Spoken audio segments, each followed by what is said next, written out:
But in most instances, people do. Either because there's still bits and pieces they want to respond to, new issues raised in the defense, or just to reserve the right to. Now, let me get back to that later, but it's not mandatory, okay?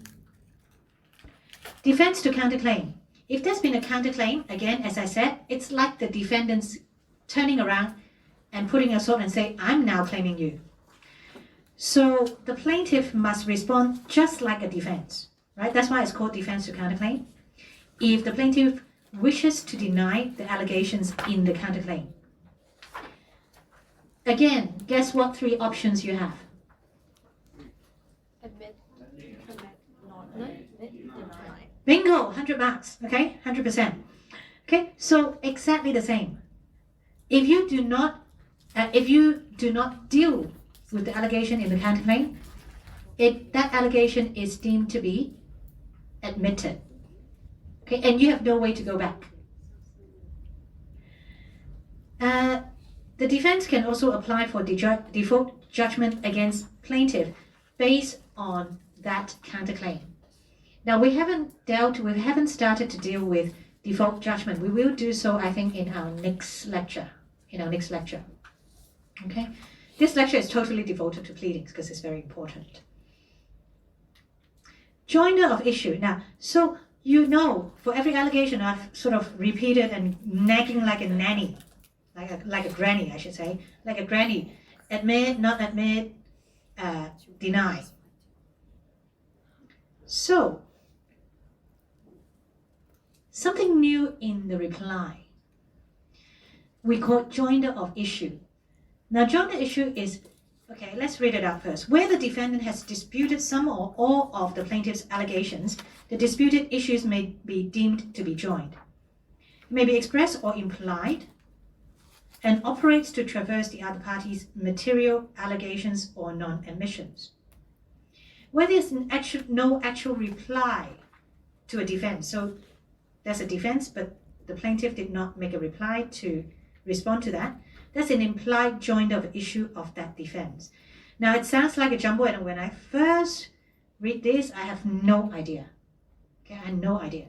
So what it means is that if Angela is saying Candace didn't pay, yes, we're all about payment tonight. Angela's alleging that Candace didn't pay. Candace is saying, I sent a check to Alice. I paid. She say, paragraph, 4 is denied. I did pay and I sent a check to Angela.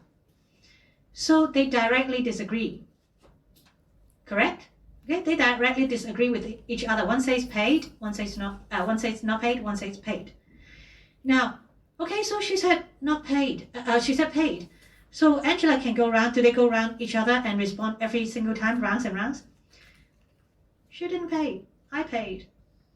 I want to say again, she didn't pay. She doesn't have to do that anymore. She already said Candace didn't pay, right? The first time round. Candace directly disagreed and denied. Okay? She doesn't have to stand up again. No. I just want to make sure you know, right? I'm saying that she didn't pay. You don't have to do that again. Okay? It's silly. They already state their position. If there has been a direct disagreement, in the reply, there's an implied joinder of issue. Joinder of issue as in, it's implied that they disagreed on that issue. And she doesn't have to spring up and say again, yes, I'm here. Still, I say she didn't pay. No need. Okay, that's all it means. Where the plaintiff said and made an allegation, defendant has denied it, that's okay. That's good enough. So long as it has been dealt with. However, again, if there's a plaintiff's allegation and defendant didn't deal with it, then it's deemed admitted. So right, when we have joinder of issue, it means that they have each stated at least once that they disagree with each other on that issue. Then that's how that joinder of issue can arise. They must be clearly stated that one say yes, one say no. They disagreed on that issue. Get it? Okay. And also another situation. What if Candace raised something else, another issue? Candace suddenly turned around and said, oh, by the way, I sent you back some of those goods that I say is defective. Okay, that's only raised in the defense. Does she need to reply to that, respond to that? Yes, it's a new allegation, right? If she doesn't respond, because it was never mentioned in the SOC, it's only raised in the defense. So defense is the first time it's raised. She hasn't had a chance to respond to that, to her allegation yet. So she needs to respond in the reply. Understand? You can't assume that because it's the reply, everything doesn't need to be responded. If it's a new issue raised in the defense, she needs to respond. Okay, it's only if they each stated at least once they disagree. Okay, then there can be joinder of issue. Have I lost anyone? Go on. Do you mean that the word join means disagree? The word? Join. Or joined. Joined as in they. It is implied or expressed or implied that that is going to be a disputed issue. Okay, I always think that word is very weird for that concept, but that's what they use. Okay, that's what they use. What I can only do my best to explain what it means. I can't change the terminology. Okay, but I always thought it was. I didn't realize what it means. I mean, until I actually come out to practice. I was always confused when I was studying. Okay, so that's all it means. Okay, now that's a reply.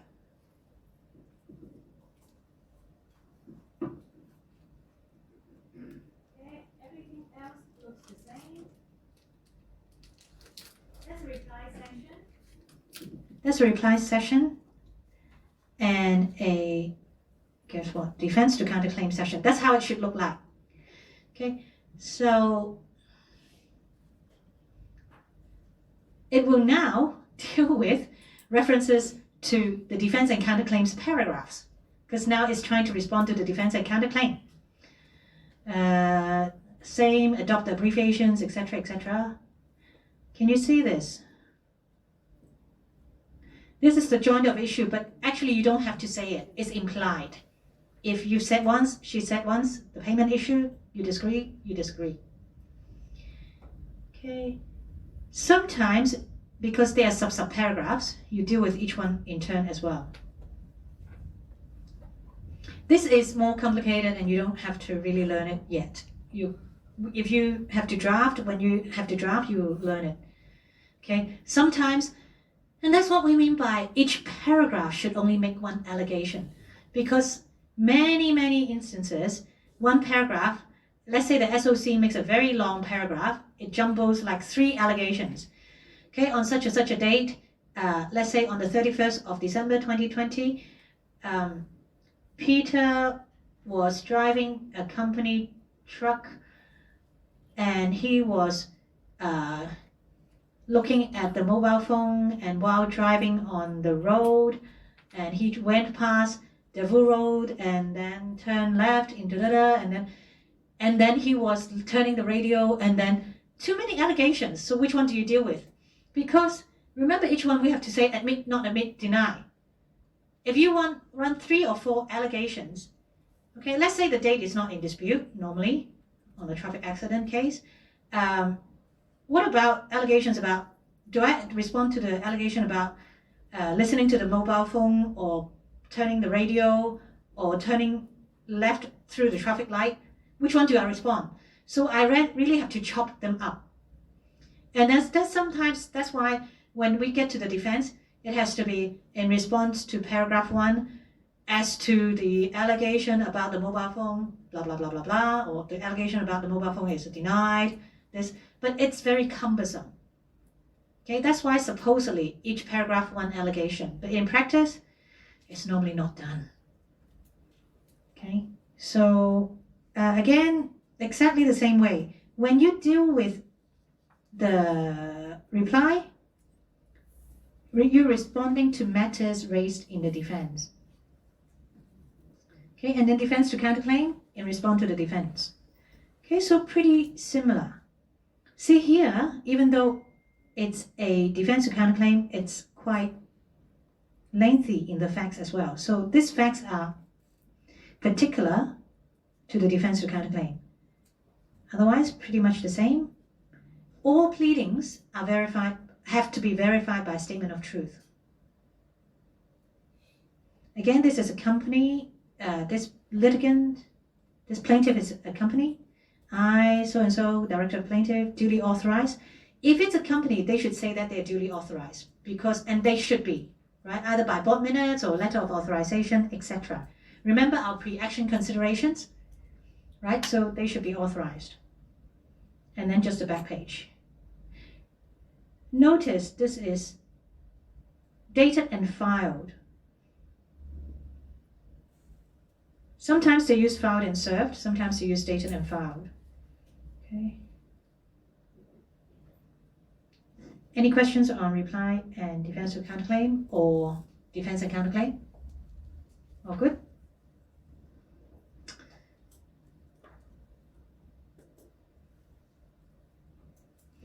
Request for further and better particulars.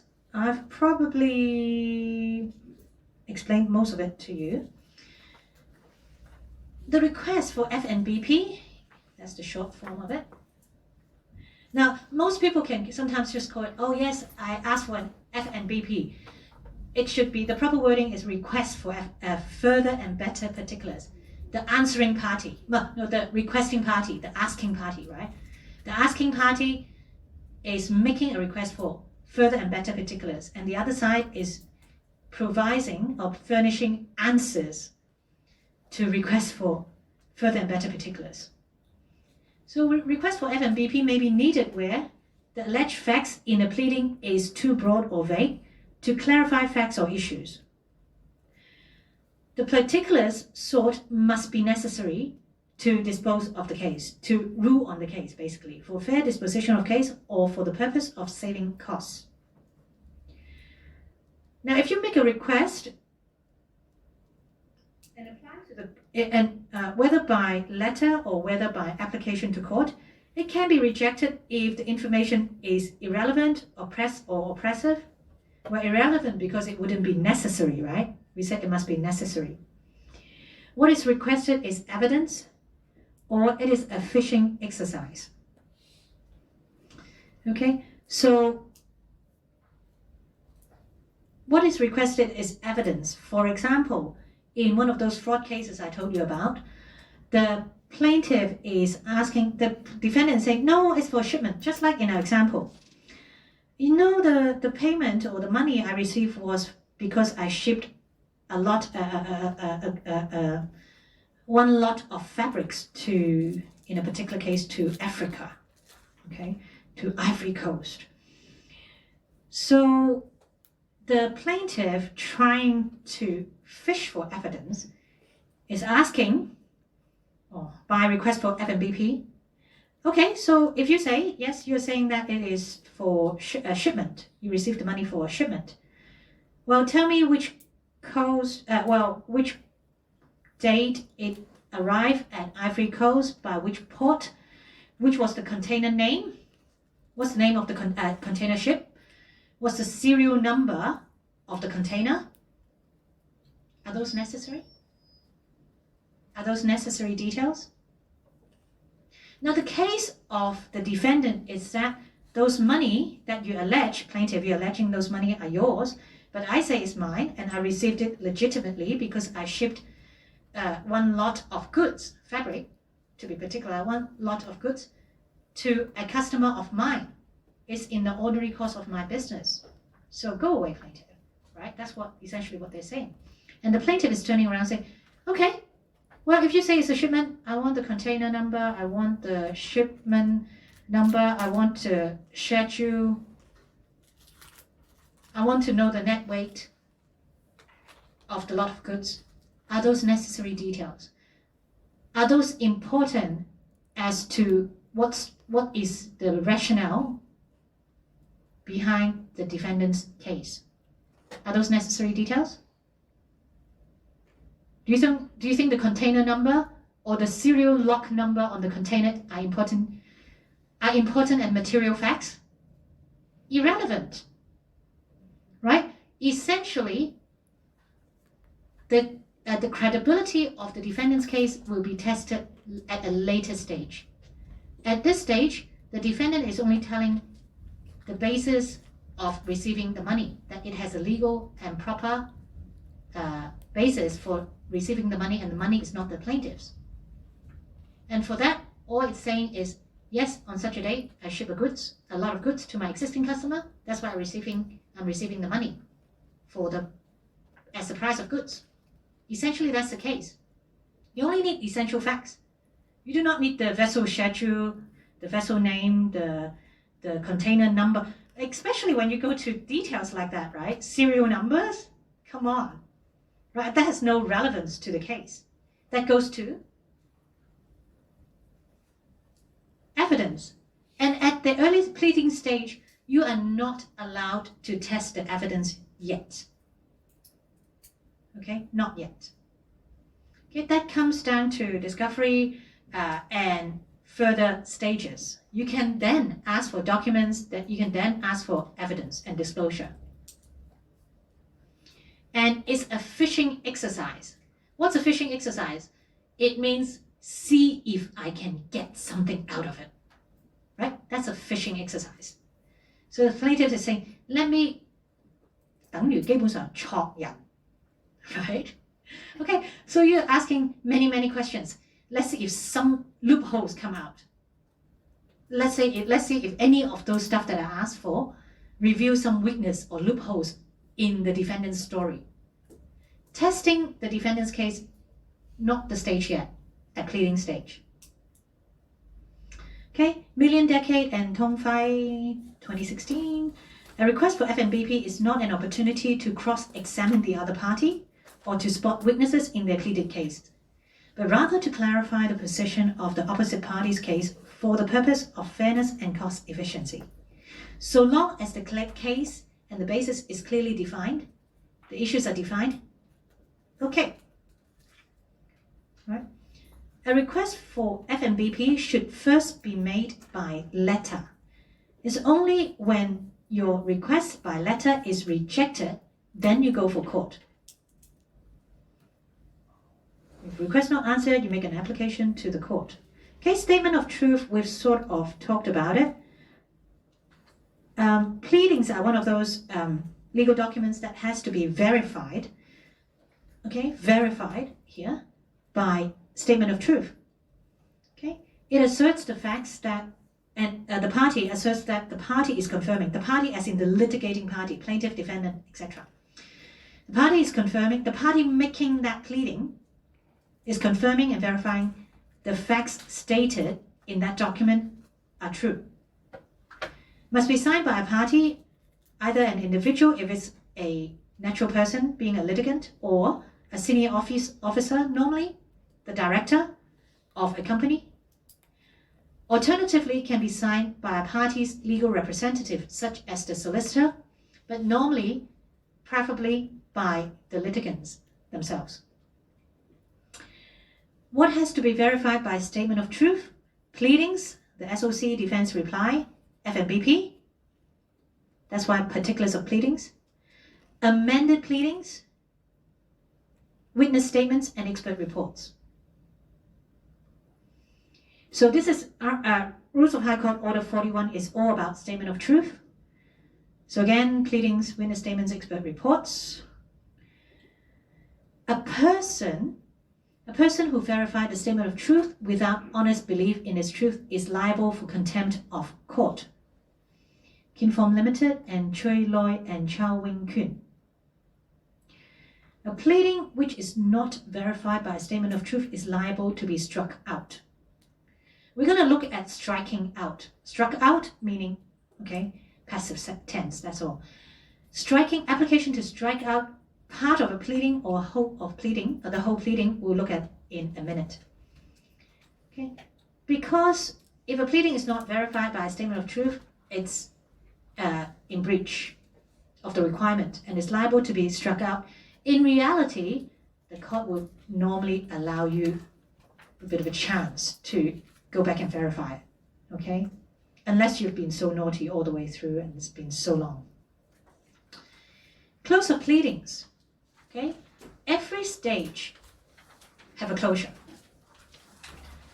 For pleading stage, where there is a reply or defense to counterclaim is served, we count 14 days. At the expiration of 14 days after service of the reply or defense to counterclaim.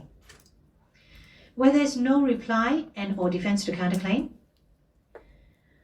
28 days from the service of the defense.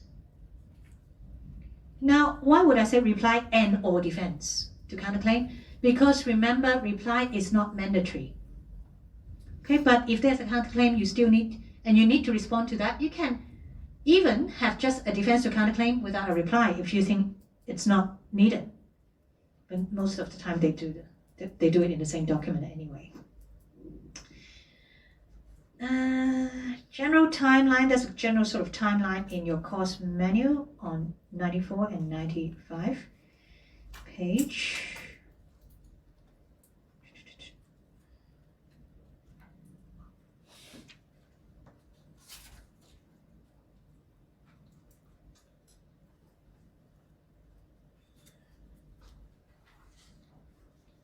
Okay, that's a very general stage anyway.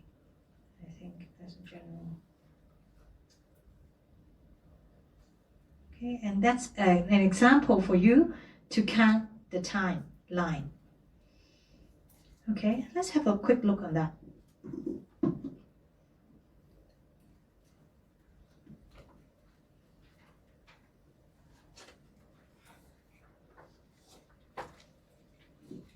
On the top is a specific scenario of a specific endorsed writ. Now, I don't think they will take any marks whether you use endorsed or endorsed. Okay, so don't be too worried about that. Sometimes they use endorsed, sometimes they use endorsed. For specifically endorsed writ, with or without SOC. With or without SOC, does that mean? With, okay, very good. Okay, so it has the SOC incorporated with the writ. So let's look at that example. 2nd April.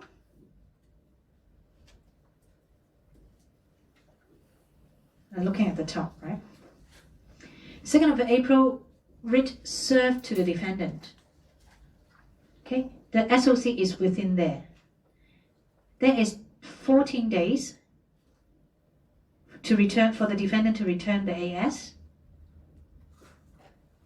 After that, because it's a specifically endorsed writ and the SOC doesn't need to be served anymore, we use the AS, the last deadline, the deadline for returning the AS, as our benchmark for the next stage. So if you look at the deadline for returning AS and count 28 days from then, that's the deadline for filing defense. Now be very careful when you're given information in Civil Pro. We mean what we say. Here, look at 15th of April. When we say deadline for returning AS, we mean the deadline, not the actual date it was returned. Okay, so when you count the timeline, it should be fixed. Okay, not depending when the AS was actually returned. This is the deadline, which is the 14-day deadline, remember? Okay, so 28 days for filing defense, and other 28 days for filing the reply, or if there's a defense to counterclaim. Oops, there's a P missing here, but that's a pleadings closed. Okay, because there's a reply to defense, that's 14 days. If there had been no reply filed, then that would be 28 days from the service of the defense. For general endorsed writ served, but no SOC yet. The deadline for returning AS is still counting from the writ 14 days, because it's basically to indicate contesting or not, contesting the claim or not. Okay, so that AS is always stuck with writ, okay, because it's acknowledgement of service of writ of summons, right? If you look at the thing about the full name, then you wouldn't get confused.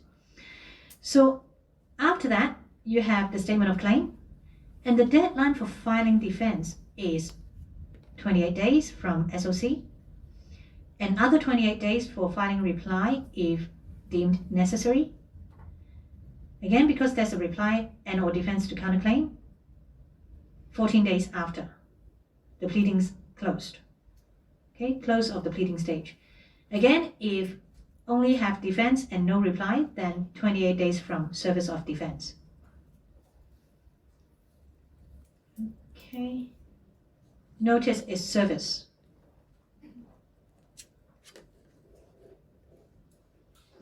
Amendments. Okay. Amendments to pleadings. What if there is a typo? What if you've missed saying something? What if something else very closely related to exactly on that course of events happens after your statement of claim? How can you include it? Amendment may be necessary due to new facts that have not been pleaded, or errors, or because new facts have been uncovered because of documents reviewed during later stage. Okay, scope of discovery or witness statements or other evidence. Amendments to pleadings are governed by Rules of High Court Order 20 and Practice Direction 19.1. It may be made without leave of court or with leave of court, depending at which stage you are in. Now, we don't expect you to know as much detail. Remember, you're only expected to know all that's on the PowerPoint and the course manual for exam purposes. But to tell you why, well, I went in to have a look. Why sometimes without leave of court? Why with leave of court? Essentially, if you go and look at those rules, in reality, and for additional information, a party can amend a pleading or his pleading without asking the court for permission once if the pleading stage has not closed. That's basically, so if it's at an early stage and it's still open, the stage is still open, you can amend it once without asking the court for leave. With leave of court, after the pleadings have closed, pleading stage have closed, normally you would need leave of court. Unless you and the defendant can agree, okay, or you and the other party can agree, then that's okay. In those cases, by agreement of the other parties, normally they will make what we call a consent summons, which means both parties sign an application and just tell the court, yes, we both agree that we'll allow the amendment of that particular pleading, and the court will just approve without needing an oral hearing. Remember, most of those interlocutory applications, after you make the application, you have an interlocutory hearing, which requires the party to attend the court has to deal with your application, look at the affirmation, etc. So it takes time, cost, etc. And then you may even engage in counsel if it's an important application and you want to get it. Okay? So if you have agreement, that's a quick way to ensure that you get that application. The actual amendments, okay? Now, the court doesn't allow you to just rub it out like an eraser on pencil markings. Every time you amend the document, let's say it's the same document, you're amending the statement of claim, every time you amend, you leave a mark there. You're not allowed to erase or liquid paper or whatever, or type out without the original. The original words are left there. and are yet like a struck through with a line. New additions are in a new color. Here you can see the First Amendment is in red. Second Amendment, if you amend it again.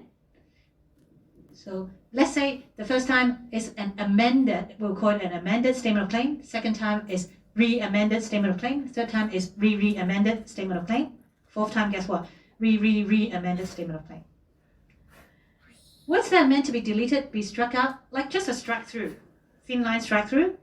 New additions in new color. Okay. Any amendments you make, the new version also has to be verified by a statement of truth. Who wants to see all 4 colors? I've prepared one for you. Now let me see the re. It should be in. I just thought it was hilarious.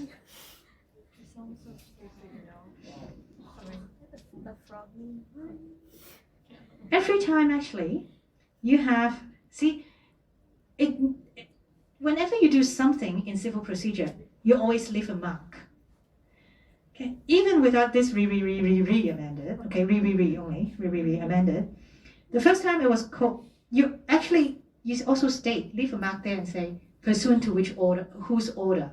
A master or judge's order, amended and read pursuant to the order of Mr. Registrar K.W. Long, dated da-da-da-da-da.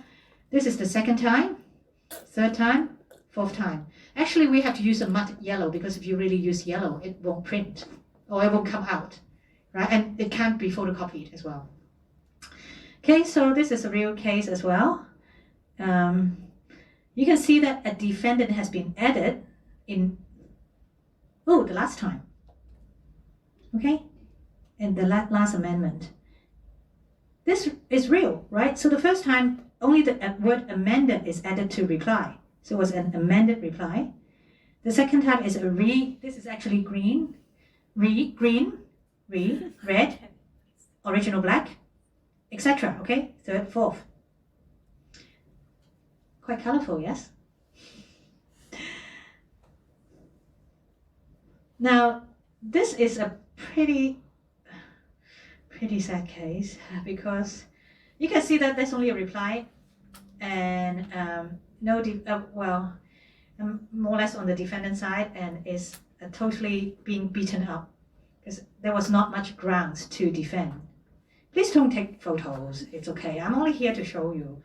If I have to be really careful that you'll be taking photos, I'll have to go through each line and each word very carefully. I've already redacted the essential information, but I don't really have to, don't want to have to really go into alphabets. Okay, so even defendants, because now we have 2, right? So this is actually an AP plus easement plus slope maintenance case. Okay, so see how much is added. The defendant is the plaintiff is very, very rich. It's even bordering on a bit of oppressive because they use very high-standing senior counsel. And I think that is, remember our first and second lecture topic about CJR? I don't think it alleviates the problem of imbalance in money power. Okay, try hard as it might have. Look at how much the plaintiff has added. Okay, I won't bore you with that. Let's look at the statement of truth. Every time this pleading is amended, they have to sign it again, cross out the last one, sign again. The only thing is they were naughty. The statement of truth shouldn't be struck out. It's very peculiar. You know it when you do it. Okay, so statement of truth. Actually, the proper rule is that the old ones, only for the statement of truth, shouldn't be struck out. They remain because the verification of the old ones should stand. Okay, that. Filing and service. Okay, this is the proper way, file and service. Dated is actually, when you see the dated and filed is not so correct. the best is filed and served, because that leaves the best record, right? Otherwise, you really have to keep the stamp chop of the party being served. Okay, there you go. I'll show you an affirmation of service next time as well, so you see what I mean by proof of service. Okay, so quite colorful. Something else, striking out pleadings. So we have a classmate asking me during the break, well, what if they are unclear and should I remind them? Right, if the statement of claim, I'm the defendant, the statement of claim was unclear or is unclear, well, if I can still respond, sufficient, if the details are sufficient or the material facts are sufficient for me to respond, should I remind the plaintiff that there's something missing in their statement of claim? Well, theoretically, you may say, no, let them 撞板, right? Let them eat their own mistake, right? Fail due to their own carelessness. Now, another thing that you can do, you can apply to strike what if it's more serious than that? What if, remember negligence claim, duty of care, breach, causation, right? What if they didn't even plead breach? They don't have enough elements, right? They don't have to say the word breach, but they have to plead the facts to support the element of breach. Agree? What if they didn't do that? Or worse, they have remember my eruption of sewage pipe? I said that's not a cause of action. What if that is not a general statement? That was a general statement, right? What if this was an actual statement of claim, and their cause of action, they were saying, is the eruption of sewage pipe, and on that page, they didn't even say who made the burst, who caused the sewage pipe to burst. What if they like it was like total mess? The document is total mess. It just say because of a eruption of a sewage pipe near my premises or leading to my premises. That's why I want to sue the IO, the building management or the incorporated owners, right? All the owners, right? Because let's say it's a public sewage pipe, but it didn't actually say who caused the sewage pipe to burst. And in any event, the purely just an eruption of sewage pipe is not a cause of action. What if it's like that? Well, you can apply to strike out the pleading. Now, a pleading, let's say it's an SOC, like what I've just described. You can, when you apply to strike out pleading, you can apply to strike out part of it or the whole thing. If what you're applying to, if you're the defendant and you're applying to strike out the pleading, at the same time you will say that your application to strike out the statement of claim and to dismiss the action. Because without that SOC, there's no action. Okay, that's only if you're applying to strike out the SOC. Okay, if you're applying to strike out, if the plaintiff and you're applying to strike out the defense, that's another matter. Okay, the action will most likely not go away because you are the claimant, right? So let's look at some rules first. Order 18, Rule 19 are about striking out of pleading. Now, pleadings can be struck out at any stage of the proceedings by application of a party or on the court's own motion. So even if the other side did not apply, if the court thinks it's so much of a rubbish piece of work, it can on its own initiative strike out the pleading, part or all of it. And if it's by an other party, the application can be made by way of a summons and supporting affirmation. It should be made as soon as possible and generally before close of pleadings. Why should it be made as soon as possible? To save costs, right? If you shouldn't do it after you've done discovery, after you've prepared witness statements, and so on. Because remember, the pleadings is the whole story. It gives you the framework of how you conduct your case. If your pleadings is not right and you arrange your discovery and your evidence accordingly, those wouldn't be right also, right? Because your case is not even well defined yet. Okay? Grounds for striking out pleadings if the pleading does not disclose a reasonable course of action or defense known to law. So if it does not disclose a reasonable course of action, that relates to the statement of claim. But no defense known to law, that's about the defense case. So just like my case or my example of eruption of a sewage pipe, by it itself and without further, and doesn't even say who is liable, why, what caused it, etc. So it does not disclose a reasonable course of action. Other examples, for example, in a defamation case, let's say it's a defamation case, sometimes it's because specific rules are not complied with. In a defamation case, if I'm alleging, sorry, what's your name? If I'm alleging Simon defamed me, 誹謗, okay, 多嘴. In my pleading, I am required by under Order 18 to cite and quote the exact words he used to defame me. Now that's a specific requirement in a defamation case under Order 18, and that's only for defamation. Remember in the other case I say, oh, there's no need to write letter and alphabets about what was said in letters and things like that. Defamation is a peculiar species because of the nature of the case. The case is about defaming words, right?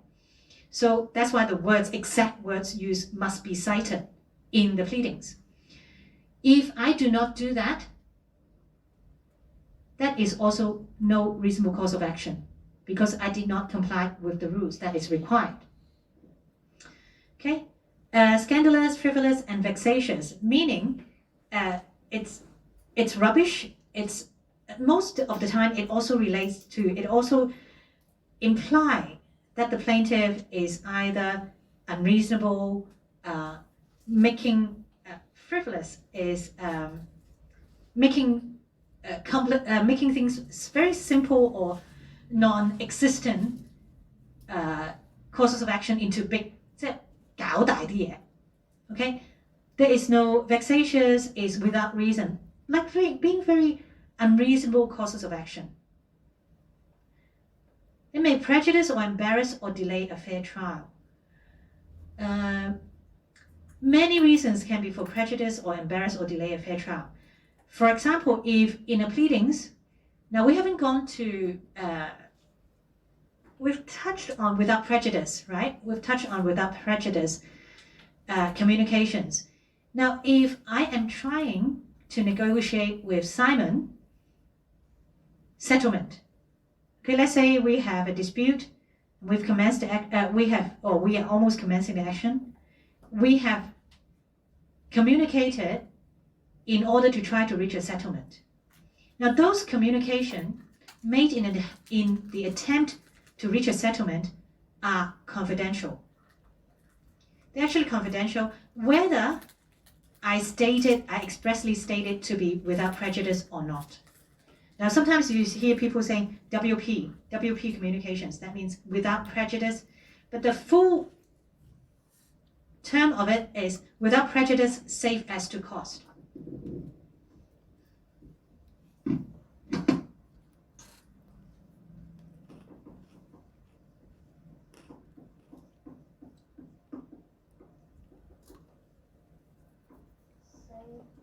Whenever you see the word safe, that means exact.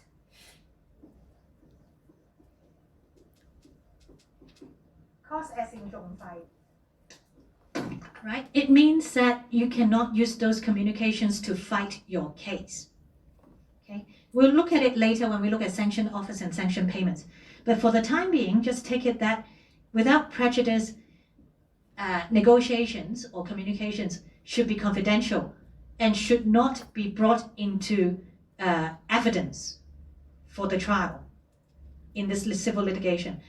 Why do we say save as to cause? Without prejudice meaning, the term itself, the without prejudice part means it should not be prejudicial to the party's case in terms of the case and the evidence. So it cannot be made to be used as evidence. If I'm suing Simon, Simon offer me some, okay, please do not sue me. I just, didn't really mean it. It was just a friendly joke. And I'll just pay you 10,000 for compensation. If I turn around and say my pleading, Simon offered me 10,000. That would prejudice him because that sort of gives the impression that he's in the wrong. Right? Is he offering me settlement because he thinks he's wrong? Perhaps it's not the truth. Perhaps it really was a friendly joke and perhaps it's just out of friendly gesture. Right? So without prejudice to his case. Save as to cause.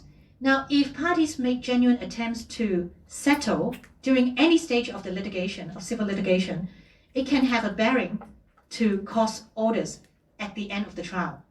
And that's how, as much as I'll give you detail, because we'll go through go through in detail later.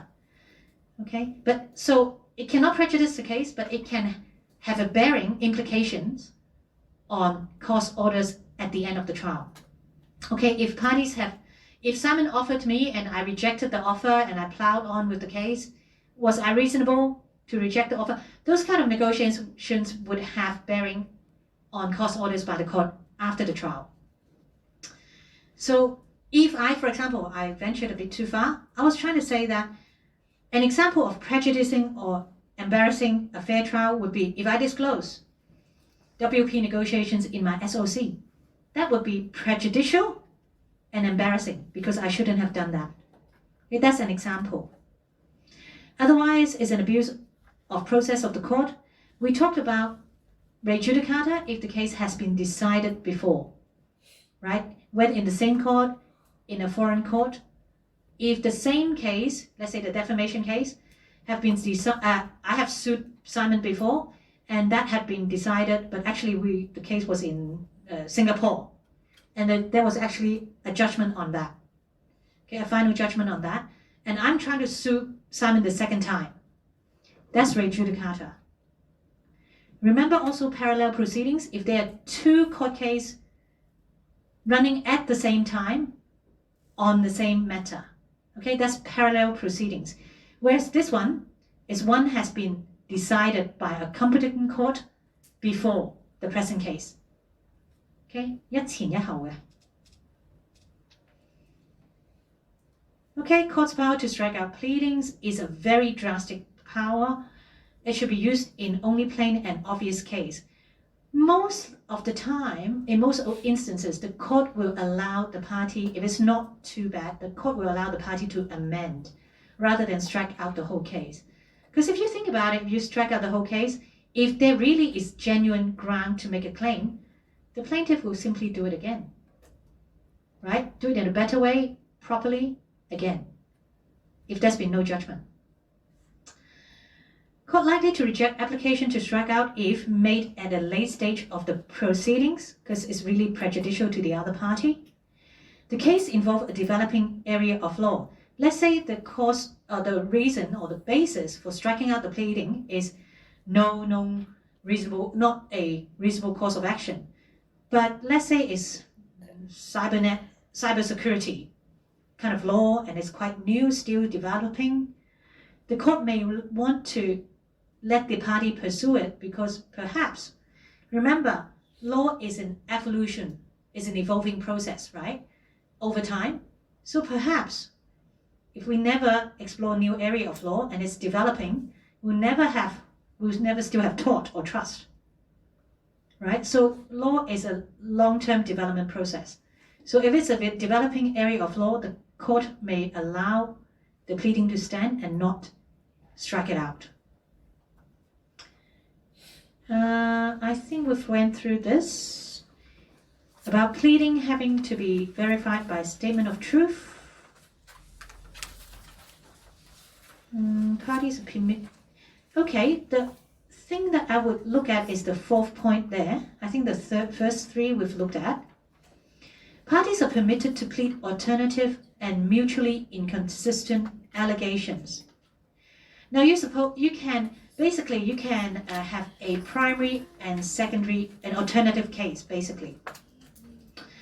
A case that I was looking at today is a land case. The first position of the plaintiff is that, there is a resulting trust.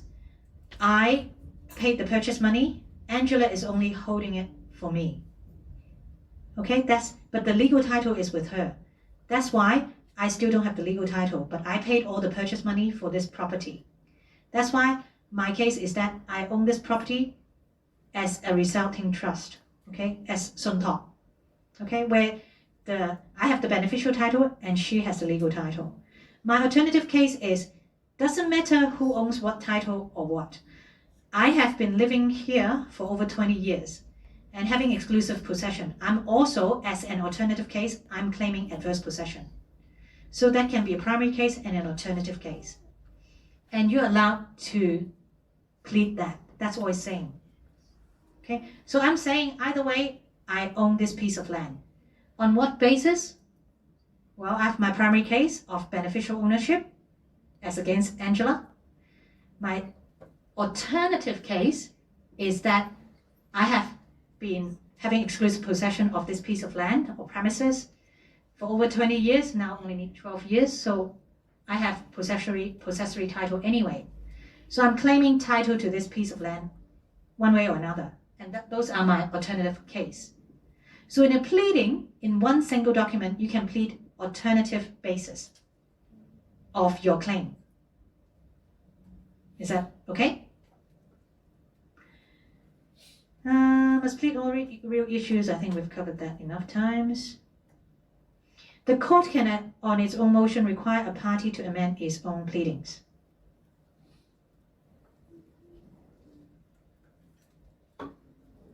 Okay, I can't remember what this reflection activity is. What are we supposed to do with that? Oh, drafting exercise. I think I'll give that a miss. I've shown you enough documents tonight. Right, do you agree? I noticed the time also. Oh, it's 9:44, okay. I'm not bound to release you yet, but okay, we'll only look at it briefly. We don't have enough time to do drafting exercise, I think, right? What you have to understand here, I think, can you show me who has the course manual? Yeah. Oh, actually, I have that on there. I think you're only asked to see what material facts are. Is that right? To suggest what material facts there would be?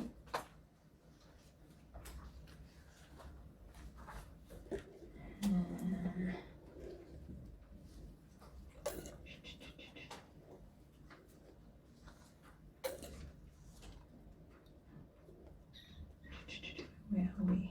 Here. Reflection activity. Okay, that we dealt with.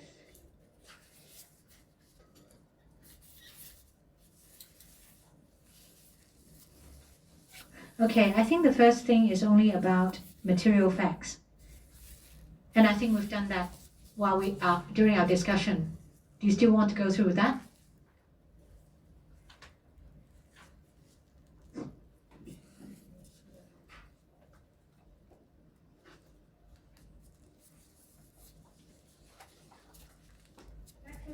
Factual scenario to base a claim and then draft a simple claim. Serve on the opposite defendant. Okay. Second question is to provide examples to illustrate the fact that a pleading must contain material facts but not evidence.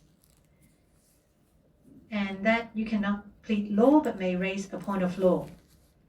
I've tried to illustrate that while we go through the PowerPoints. Do you still need me to go through? I think you're intelligent enough, or do you still want me to go through? Is that acquiescence? Meaning 默許. Okay, quick revision only. Admitting meaning? The allegation is agreed. Not admitting, No, I don't agree or disagree. you don't agree, but You don't disagree. have you got anything else to say? No. No. Denial, Disagree. disagree, and you do have something to say, right? Offering silence mean it's the same as Not admit if you stay silent to an allegation, it's deemed to be or agree. admitted.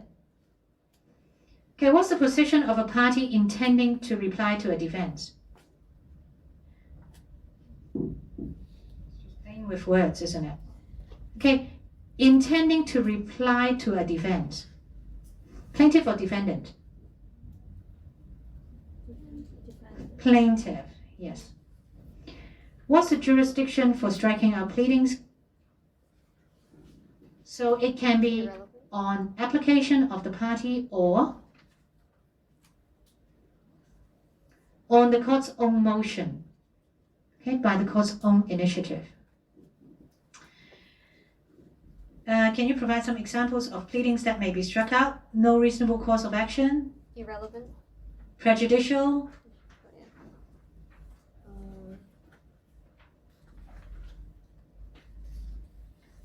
embarrassment, or Scandalous.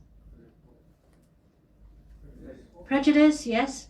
Abuse of process, re judicata, parallel proceedings. Delay, very strong. Well, delay, what do you mean by delay?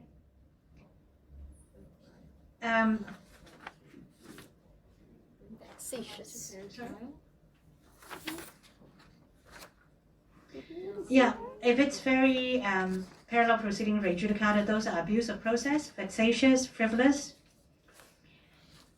Explain the difference between a specific and generally endorsed writ. I think we've went through many times.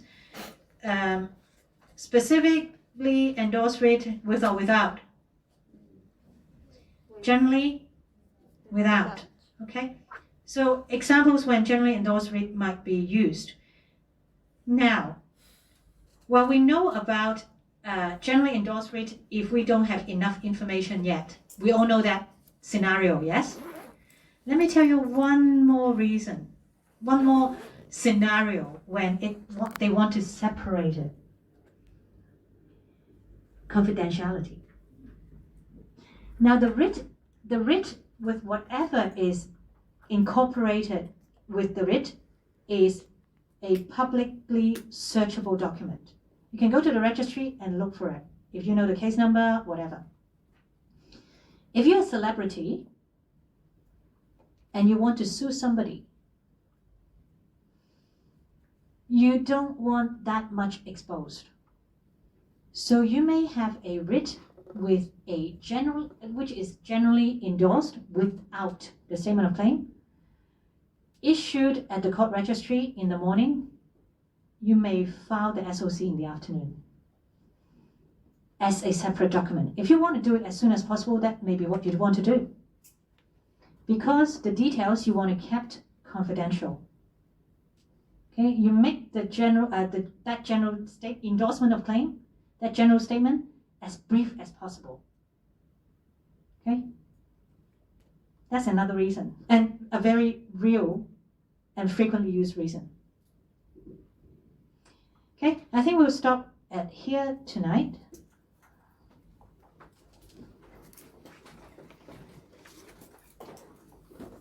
Yep, I think we're good.